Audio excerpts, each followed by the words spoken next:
키스트라 또 성가대에게 다시 한번 박수하겠습니다.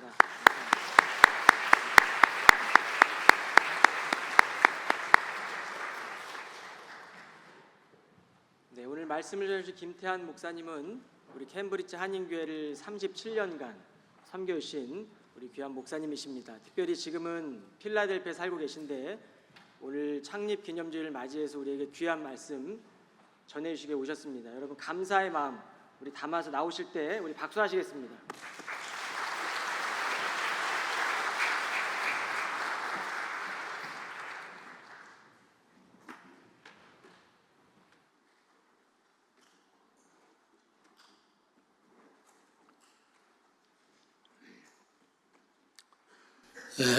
우리 성가대 그리고 키스트라의 아주 아름다운 연주 찬양 다시 한번 감사를 드립니다. 이 창립 47주년 이 기념 예배를 맞이해서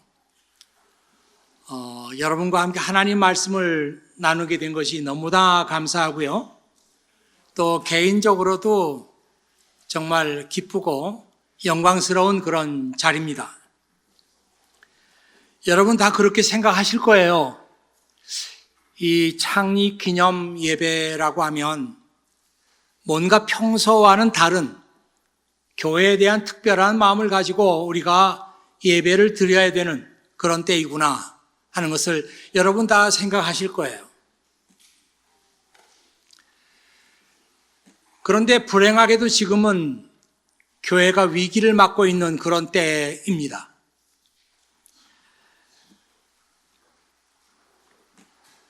세상에 대한 교회의 영향력이 급속하게 감소하고 있는 그런 때입니다. 유럽과 미국은 말할 것도 없고 한국에서도 교회의 영향력이 점차 쇠퇴해 가고 있습니다. 크리스천 포스터지라고 하는 그런 그 잡지에서 사람들이 왜 교회를 떠나는가 이런 그 리서치를 했는데 크게 9가지 이유가 있다고 그렇게 얘기했습니다. 첫째는 교회가 현실과 동떨어져 있다. 세상은 어떻게 돌아가는지 아랑곳하지 않고 교회가 세상 문제에 대해서 관심이 없다는 거죠. 그리고 두 번째는 교회가 반지성적이다. 세 번째는 교회 안에 사랑이 없다. 네 번째는 무조건적인 경건의 삶을 요구한다. 그래서 여기에 대한 설명을 보니까 결과적으로 교회가 그렇게 하기 때문에 위선적인 그런 크리스찬들을 만들어내고 있다. 다섯 번째는 맹목적인 봉사와 헌신을 교회가 요구한다. 여섯 번째는 교회 외에도 다른 옵션들이 많이 있다. 그러니 굳이 교회 나가지 않아도 된다 이 말이겠죠. 일곱 번째, 교회가 복음을 올바로 가르치지 않는다. 정말 복음이 뭔지 알기 위해서 교회를 나갔는데 막상 교회 나가니까 아무도 복음에 대해서는 얘기해 주지 않습니다. 여덟 번째는 교회가 더 이상 진리를 가르치지 않는다. 교회에 가서 정말 진리를 배우자 했고 무엇이 올바른지를 알기를 원했는데 교회 가니까 그런 얘기는 안 하더라 이 말이죠. 아홉 번째는 진부하고 무식한 unenlightened 목사의 설교 그리고 교인들의 삶과는 관련성이 없는 그런 설교를 한다. 그래서 내가 더 이상 교회에 나갈 필요가 없다. 이런 얘기겠죠. 물론 우리가 교회를 떠나는 사람들의 이유가 모두 정당하다고 생각하는 것은 아닙니다. 하지만 우리는 겸손하게 그들의 말을 들을 필요가 있습니다. 아주 공신력 있는 여론조사에 유명한 퓨 리서치 센터에서 최근에 리서치 결과를 발표했는데요. 현재 미국이나 유럽 등지에서 종교가 없는 사람들의 수가 증가하고 있고 기독교를 탈퇴하는 사람들이 늘고 있다는 것입니다. disaffiliation. 그러니까 교회하고 더 이상 관계를 맺지 않는 거죠. 관계를 끊는 거죠. 탈퇴를 하는 거죠. 그런 교인들이 자꾸 늘고 있다는 것입니다. 또 한국에서도 보면은 나는 종교가 없습니다. 이렇게 말하는 사람들이 51%를 넘겼다. 이건 기독교만 얘기하는 게 아니에요. 나는 종교가 아예 없습니다. 이렇게 말하는 사람들이 51%, 절반을 넘겼다. 그런 얘기가 있습니다. 재미있는 AI 분석 결과를 내놓았는데요. 기독교 인구가 점점 감소하고 있고 이것은 젊은 세대에게서 두드러지게 나타나는 현상이다. 이렇게 얘기를 했습니다. 그래서 2023년까지는 20.6%였던 기독교 인구가 16.3%로 감소되고 2050년이 되면은 11.9%까지 기독교 인구가 감소될 것이다. 100명을 모아놓으면 그 중에 크리스찬은 11명 있을까 말까 하는 거죠. 이런 상황 속에서 오늘 우리는 창립 47주년 예배를 맞이하고 있습니다. 지금 우리가 처한 이 상황을 좀 심각하게 생각하고 받아들인다고 하면 이 창립 주년이니까 기쁘고 감사하고 축하하고 뭐 이런 분위기가 맞지 않습니까? 그런데 마냥 기뻐할 수만은 없는 상황이 지금 우리 주변에 놓여 있구나 하는 것을 알게 됩니다. 여기서 우리는 스스로 우리 자신들에게 두 가지 중요한 질문을 던져야 합니다.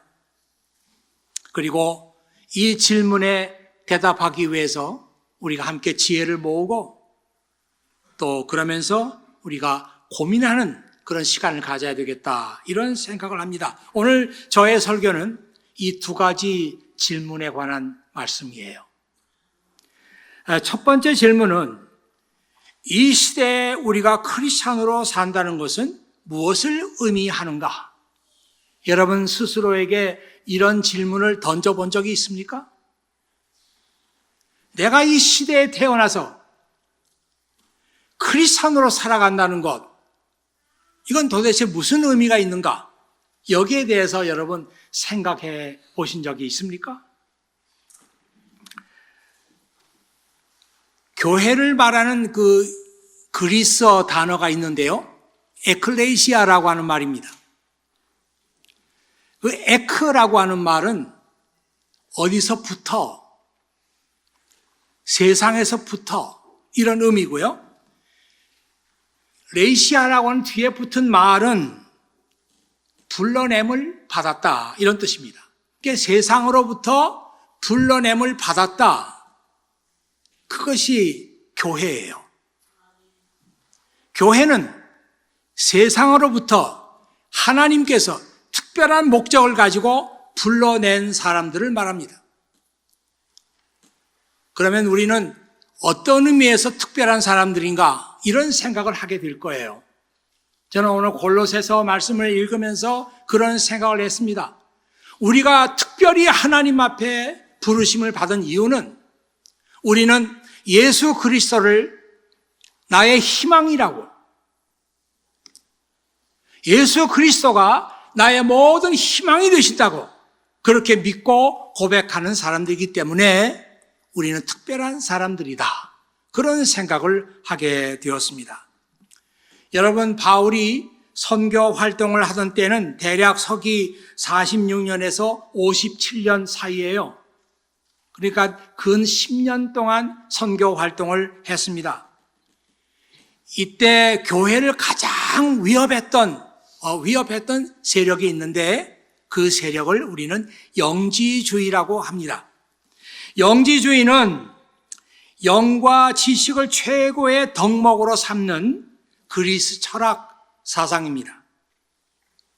영지주의의 핵심은 모든 현상과 사물을 이원론적으로 보고 영은 선하고 물질, 육체, 몸은 악하다. 그렇게 보는 사상입니다. 동시에 영지주의는 최고의 지식은 비밀에 감춰져 있기 때문에 이 비밀은 소수의 선택받은 사람들에게만 오픈된다. 이렇게 주장을 했습니다.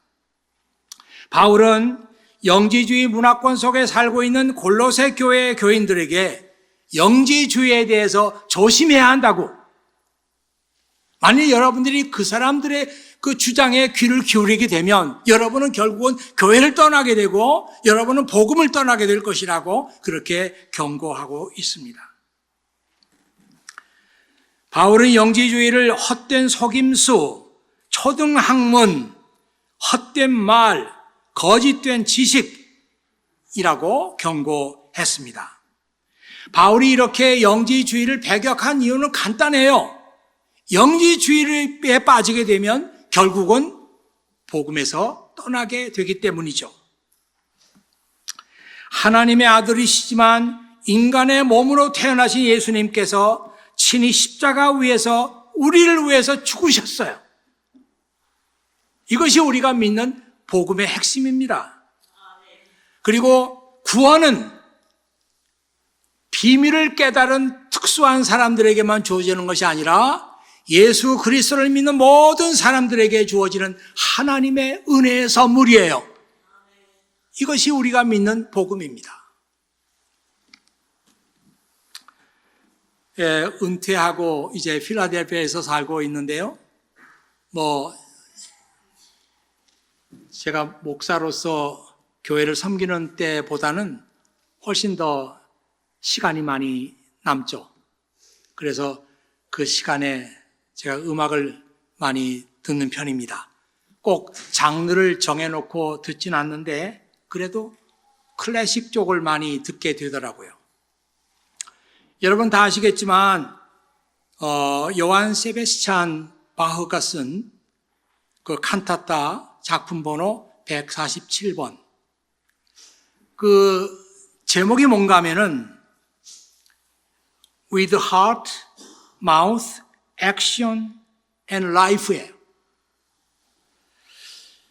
번역하면 마음과 입과 우리의 행동과 그리고 우리의 삶으로, 이런 의미가 될 겁니다.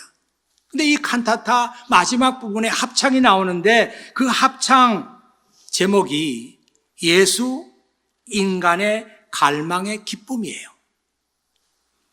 조금 말이 어렵죠. 우리말로 하니까. 예수 인간의 갈망의 기쁨. 이 갈망이라는 말을 desire라는 말로 썼지만 여러분은 희망이라는 말로 바꿔도 돼요. 예수 인간의 희망의 기쁨. 예수 Joy of Man's Desiring. 너무나 유명한 곡이기 때문에 아마 여러분들이 귀에 익숙할 거예요. 이 바흐가 300년 전에 작곡한 이 곡은 저에게는 그냥 단순한 음악으로 들리지 않고 이 시대에 주는 메시지 같다, 그런 생각을 하면서 이 곡을 들었습니다. 인간이 무엇을 갈망한다고 하는 것은 거기에서 보람을 느끼고 거기에서 기쁨을 얻기 위해서 그렇습니다. 인간이 무엇을 희망한다고 하는 것은 그 일로부터 기쁨을 얻기 위해서 그러는 거예요. 하지만 모든 갈망의 끝에 기쁨이 따라오는 것은 아닙니다. 어떤 때는 절망이 따라오기도 하고, 어떤 때는 허무에 빠지기도 하고, 어떤 때는 갈망의 끝에 방황을 하기도 해요. 그런데 바흐는 뭐라고 그랬는가 하면, 인간이 희망함으로써, 인간이 갈망함으로써 궁극적으로 도달하고 싶은 그 기쁨, 그것은 예수로부터 온다. 예수로부터 온다. 그렇게 말한 거예요. 바흐는 인간은 예수 그리스도를 통해서 궁극의 기쁨을 얻을 수 있다. 이렇게 본 거예요. 지금은 가치의 다양성이 인정되는 시대이기 때문에 우리에게는 많은 기회와 그리고 선택의 여지가 주어져 있습니다. 무엇을 선택하든 자유예요. 이런 시대에 우리가 지금 살고 있죠. 그런데 너무나 많은 기회와 자유를 얻다 보니까 막상 무엇을 선택해야 되지? 어떤 게 맞는 거지? 우리가 혼란스럽기 짝이 없습니다. 2000년 전에 살았던 골로새 교회 크리스찬들도 그랬어요. 갑자기 교회 안에 영지주의라고 하는 그런 사상이 들어왔습니다. 어떡하지? 우리는 계속 복음을 믿어야 하나? 아니면 영지주의자들의 주장을 따라야 하나? 얼마나 갈등이 많았겠어요. 고민했습니다. 그때 바울은 골로새 교회 교인들에게 이런 편지를 쓴 거예요. 오늘 읽은 그 말씀은 바로 편지에 나오는 글입니다. 이렇게 말하죠. 영지주의자들이 주장하는 은밀한 지식의 비밀과 지혜는 이미 여러분이 들은 예수 그리스도의 복음 속에 모두 들어 있습니다. 예수 그리스도 안에 여러분이 찾는 모든 지혜와 지식의 보물이 숨겨져 있습니다. 예수 그리스도는 우리의 영광의 희망이십니다. 그렇게 편지를 쓴 거예요. 자, 여기서 중요한 것은 바울이 그냥 희망이라고 말하지 않고 영광의 희망이라고 말한 거예요. 성경에 분명히 그렇게 나와 있음에도 불구하고 아마 여러분이 이 골로새서 말씀을 읽거나 혹은 로마서 말씀을 읽으면서 희망 앞에 영광이란 말이 붙어 있구나. 이것을 주목해서 보신 분들은 별로 없을 거예요. 이 영광이라고 하는 말의 히라보 원어는 독사라고 하는 말, 독사. 아주 어감이 안 좋습니다. 독사. 근데 히라보로는 이게 영광이란 뜻이에요. 물론 그 영광이라는 말 앞에 그 독사람 그 안에 여러 가지 의미가 많이 다양하게 있습니다만 그 중에 하나가 이 독사라고 하는 것은 예수님께서 다시 오실 때 정말 신실한 하나님의 자녀들이 들어가도록 약속된 축복의 상황을 얘기합니다. 이게 독사예요. 여러분 이 말씀을 잘 보시면 우리에게는 그냥 막연한 희망이 약속된 게 아니에요. 뭐 잘 되겠지 뭐. 지금 어렵지만 뭐 참고 견디다 보면 잘 되지 않을까? 이런 희망이 아닙니다. 저와 여러분에게는 독사, 영광의 희망이 약속되어 있어요. 예수님 다시 오실 때 우리 모두는 신실한 믿음을 가지고 있으면 하나님께서 약속하신 영광의 나라로 들어간다. 여러분, 이게 얼마나 중요한지 아세요? 이런 약속이 우리에게 주어져 있기 때문에 우리가 현재 모든 고난과 어려움과 절망과 실패를 이겨낼 수 있는 거예요. 지금은 내가 어렵지만, 지금은 내가 실패할 수 있지만 나에게는 하나님의 영광의 희망이 약속되어 있다. 이 믿음 가지고 우리가 모든 것을 다 이겨나가는 것입니다. 여러분 뭐 좋아하시는지 모르겠습니다만 C.C. 와이넌스라고 하는 그 여자 CCM 가수가 있는데요. 이분이 목사님이시더라고요. 네. 뭐 아주 여기 지금 화면에 나가지만은 Goodness of God, 또 Come, Jesus Come. 제가 특별히 여러분에게 소개하려고 하는 노래는 Come, Jesus Come입니다. 참 그 가사도 심플하고 좋지만 너무 들을 때마다 그 노래에 그냥 이게 빨려 들어가는 그런 노래입니다. 한번 여러분 쉽게 들을 수 있으니까 한번 찾아서 들어보세요. 그 가사 일부를만 소개해 드린다면 가끔 나는 무릎 꿇고 기도해요. 오소서 예수님, 오늘이 그날이 되게 해주세요. 가끔은 무너질 것만 같아요. 하지만 나는 붙잡고 있어요. 사라지지 않는 희망을. Sometimes I feel like I'm gonna break. But I'm holding on to a hope that won't fade. 나는 가끔 넘어질 것 같아요. 부러질 것 같아요. 그렇지만 나는 that won't fade. 시들지 않는, 사라지지 않는 영원한 희망을 나는 지금 붙들고 있어요. 그거 아니에요. 저는 그런 생각을 했어요. 바울이 골로새 교회 편지 쓰면서 말한 영광의 희망, 그리고 와이넌스가 지금 말하고 있는 페이드 되지 않는 희망, 같은 희망이에요. 바울은 로마서 5장에서도 똑같은 희망을 얘기했습니다. 여러분 들어보세요.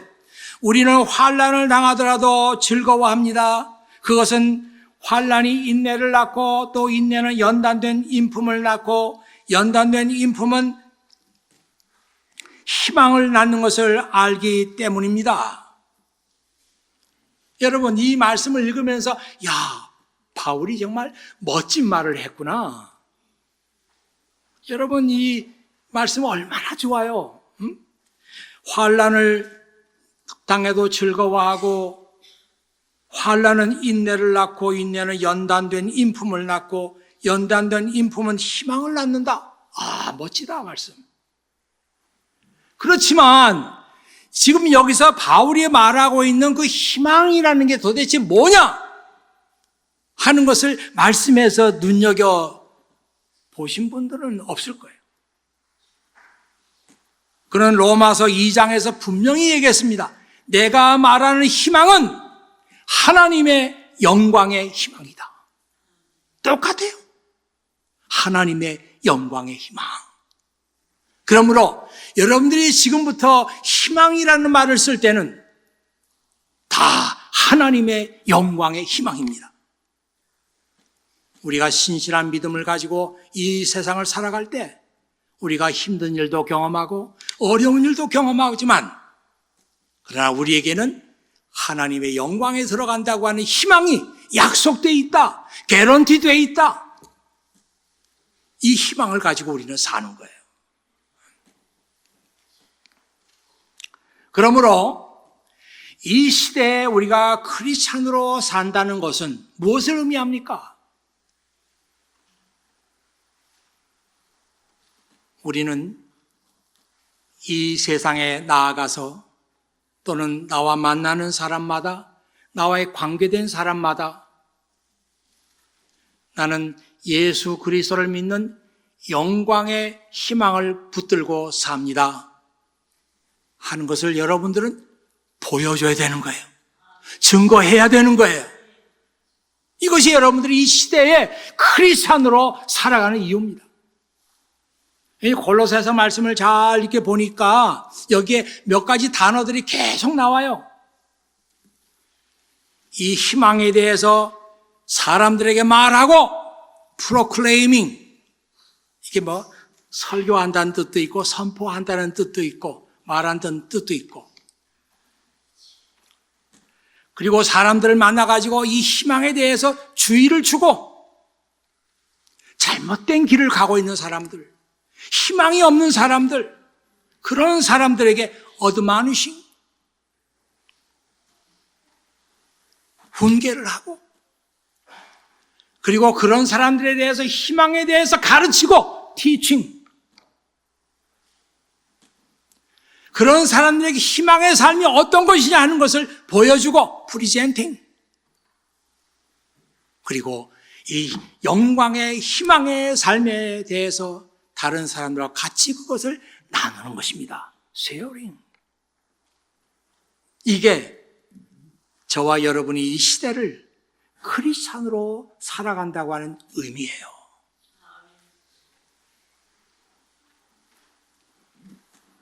자, 두 번째 질문으로 넘어가겠습니다.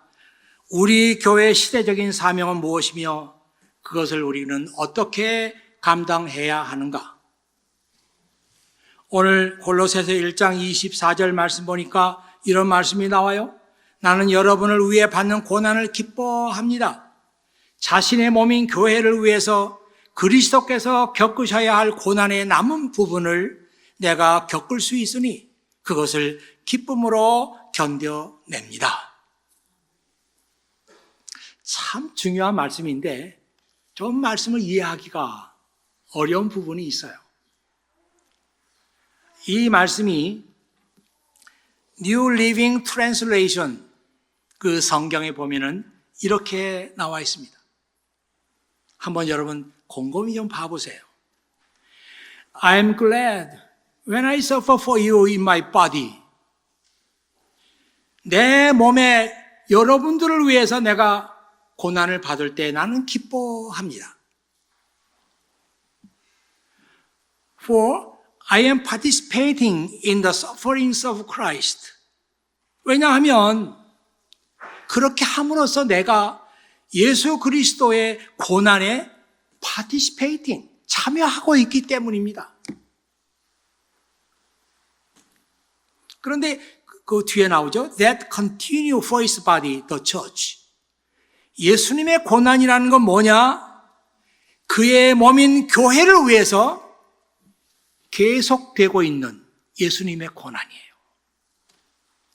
그러니까 이 말씀을 잘 정리를 해보면 예수님의 고난은 오늘날에도 그의 몸인 교회를 위해서 계속되고 있다.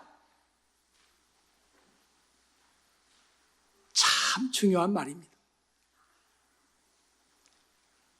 교회는 영광을 누리는 공동체가 아니라 예수님의 고난을 나누는 공동체예요.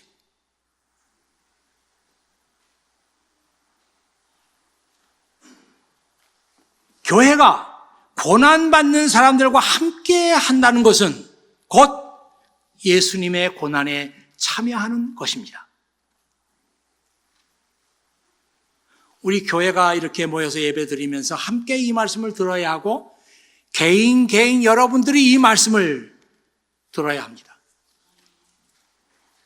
와, 내가 주변에 있는 고통받고 힘들어하고 어려움 겪고 외로움 겪고 가난하고 이런 사람들과 함께 그 고통을 함께 나눈다고 하는 것이 곧 예수님의 고난을 내가 참여하는 것이구나. 이걸 알게 되는 거예요. 성경적인 의미에서 교회의 정체성은 큰 교회 건물이나 그 교회에 모이는 많은 교인들 그리고 그 교회가 가지고 있는 많은 예산들 여기에 있지 않습니다.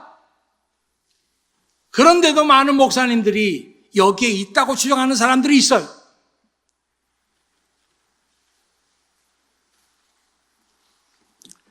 (2020년 1월 20일에) 선언했던 팬데믹. 참 팬데믹은 많은 과제를 교회에다가 남겨놓았습니다. 저는 그 팬데믹 현상을 아주 주의 깊게 목격을 하고 또 지내보냈고 또 그 시기에 이 팬데믹이 주는 그 교회에 주는 의미가 무엇인가 하는 것을 정말 깊이 묵상했고 거기에 대한 수많은 책들도 많이 봤어요. 얻은 결론이 뭔가 하면 이 팬데믹은 교회가 더 이상 높은 곳을 향해서 올라가지 말고 낮은 곳으로 내려가라. 이런 하나님의 메시지였어요. 근데 교회들이 이 메시지를 다 놓치고 있는 것 같아서 정말 개인적으로는 너무너무나 안타깝습니다. 윌겐 몰트만이라고 하는 독일 신학자가 있는데요. 그분이 쓴 책들은 아주 굵직굵직한 책들이죠. 희망의 신학, 십자가에 달리신 하나님, 성령의 능력 안에 있는 교회, 이런 책들을 저술했습니다. 아주 그 신학의 거장입니다, 거장. 지금 이 시대는요, 신학의 거장이 없어요. 다 올망졸망한 신학자들은 있는데 이 거장이 없어요. 이분은 신학의 거장입니다.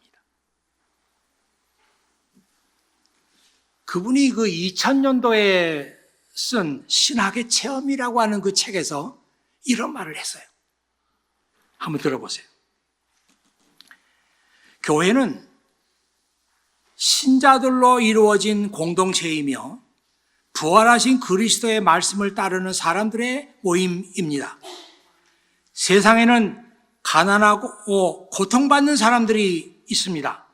그들을 돌보는 사람은 곧 그리스도를 섬기는 것입니다. 그리스도는 그들이 받는 고난과 자신을 동일시하기 때문입니다. 이게 그냥 우리가 뭐 읽고 지나갈 그런 말이 아니고요.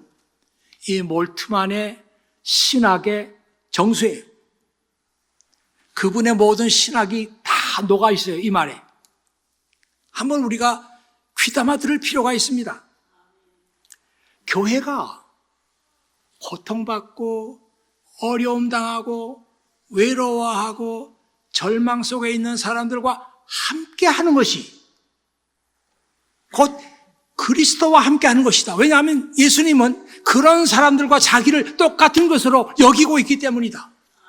이 말씀 아니에요.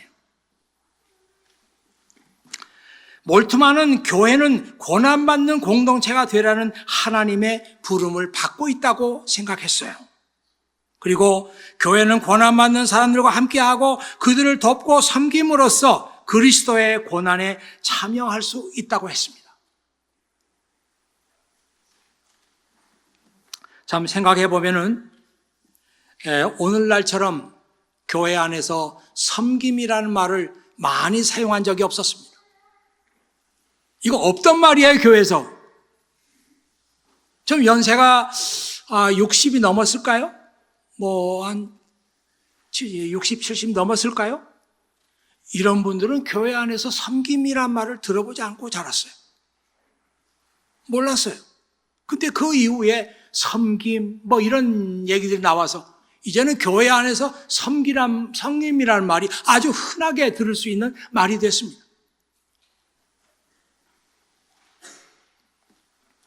교회 안에 섬김과 봉사의 프로그램들이 넘쳐나요.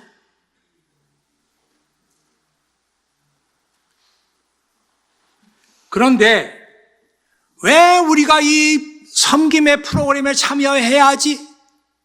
왜 우리 교회가 이 프로그램을 해야 하지? 여기에 대한 신학적인 정당성에 대한 설명이 없어요. 많은 교회들이 그냥 나와서 봉사하라, 섬겨라. 이것이 크리스찬의 본분이다. 아까 교회를 떠나는 9가지 이유 말했잖아요. 교회가 그냥 무조건적으로 봉사를 강요해요. 이유도 없이 교회를 떠나는 거예요.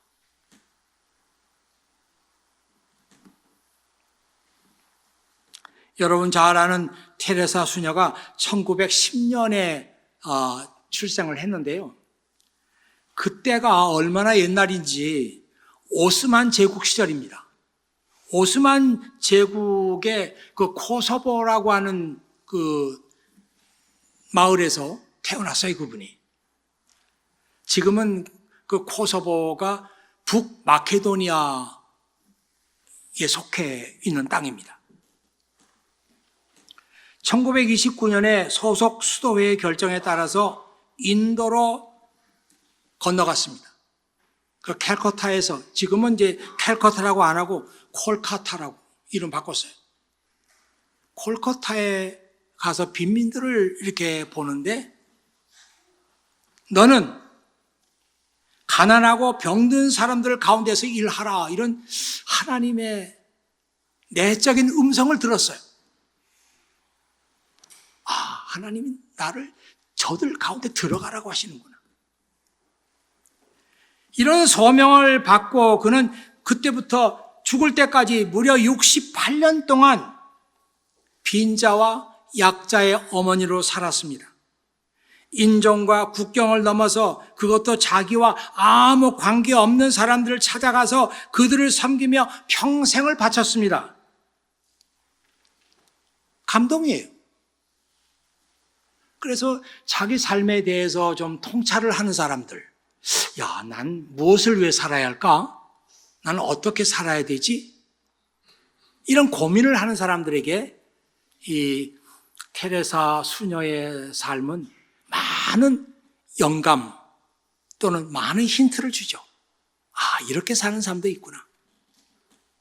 그런데 여러분, 우리가 다 테레사 수녀처럼 그런 큰 결단을 가지고 큰 섬김의 삶을 살 수는 없지 않습니까? 맞아요. 우리는 그런 큰 결단과 많은 사람을 감동시키는 삶이 아니라도 얼마든지 섬김의 삶을 우리의 삶의 현장에서 살 수가 있단 말이에요.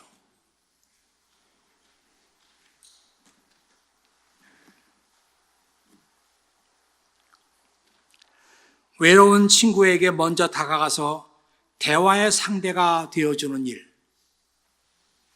이건 섬김의 삶이에요. 힘든 일을 겪고 있는 친구에게 위로의 메시지 하나 보내는 일, 섬김의 삶입니다.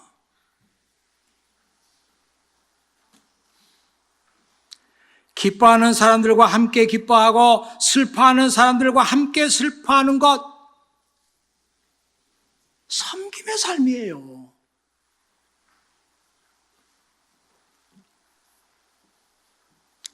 주변에 하찮아 보이는 사람이 있어요. 그 사람을 찾아가 친구가 되어주는 것입니다.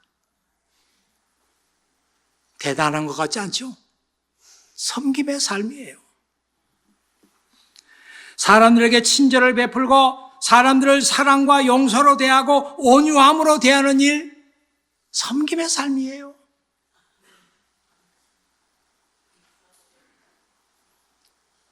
우리는 큰 일이 아니더라도, 많은 사람들을 감동시키는 일이 아니더라도 우리는 섬김의 삶을 살 수가 있습니다.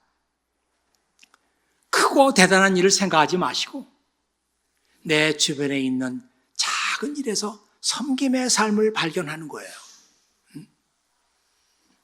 이제 오늘 제 설교의 결론을 맺겠습니다. 케임브리지 한인교회는 건물이 아니에요. 바로 여러분 한 사람 한 사람, 여러분 자신들이 케임브리지 한인교회입니다.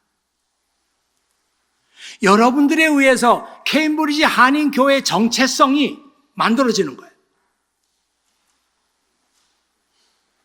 야, 너를 보니까 케임브리지 교회가 어떤 교회인지 알겠다.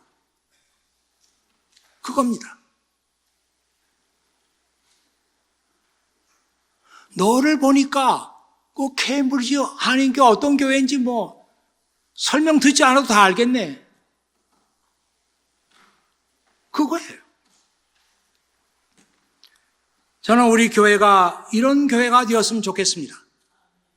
그러니까 뭐 교회라는 게 자꾸 추상적으로 생각하지 말고 여러분 한 사람 한 사람이 이런 크리스찬들, 이런 하나님의 백성들이 되기를 원하는 거예요. 주일마다 교회에 모여서 예배를 통해서 새롭게 창조되는 교회. 야, 예배 다 마치고 집에 갈 때는 야, 나는 정말 내 안에서 하나님께서 나를 새로운 사람으로 만들어 주신 것 같아. 그겁니다. 그리고 주변에 고통받는 사람들을 외면하지 않는 교회. 저건 뭐, 저 사람들은 누가 또 뭐, 여건이 되는 사람들이 돌보겠지. 나는 아니야. 그러지 않는 교회. 환난과 고난을 오히려 성장의 기회로 삼아 더욱 단단해지고 성숙해지는 교회. 우리 교회도 마찬가지지만 여러분 한 사람 한 사람에게도 마찬가지입니다. 나는 하나님께서 약속하신 영광의 소망을 붙들고 있으니까 나는 어떤 경우에도 이걸 포기하지 않으니까 결국은 지금의 어려움과 지금의 고난과 지금의 환난이 나를 더 단단한 사람으로 만들어요. 그런 교회.